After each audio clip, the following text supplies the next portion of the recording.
تمام مزرعات آگے تشریف لیں. تمام تعریفیں اس پاک ذات کے لیے جو جہانوں کا رب ہے، اور کروڑوں درود کروڑوں سلام آمنہ کے لال جناب محمد مصطفیٰ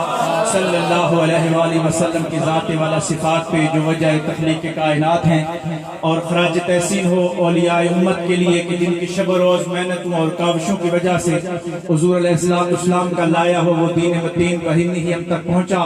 اللہ تبارک و تعالیٰ کا ہم پہ اپنا خصوصی کرم ہوا کہ آج کی اس میلاد کی بس میں اللہ تبارک و تعالیٰ نے ایک ولی کی توجہ مبذول فرمائی، اور ہمارے پیر و مرشد ہمارے درمیان جلوہ گر ہوئے.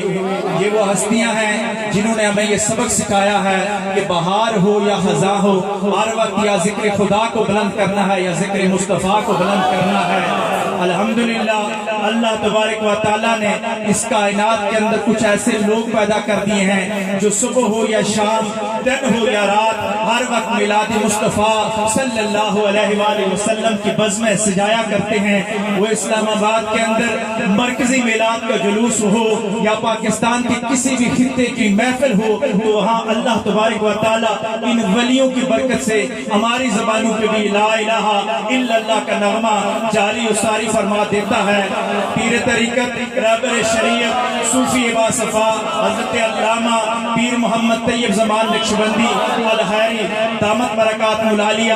زیب آستانہ زاویہ ذوالخیر اسلام آباد، آپ ہماری محفل میں جلوہ گر ہوئے ہیں، اہلاً و سہلاً مرحبا۔ اور ہماری خوش بختی ہے کہ خطہ کوثر کی عظیم علمی شخصیت معروف محقق دانشور علامہ ڈاکٹر عمر ریاض عباسی صاحب بھی ہماری محفل میں تشریف فرما ہو چکے ہیں۔ انشاءاللہ جلدی آپ کا خطاب ذیشان سے ہم محظوظ ہوں گے۔ اس سے پہلے میں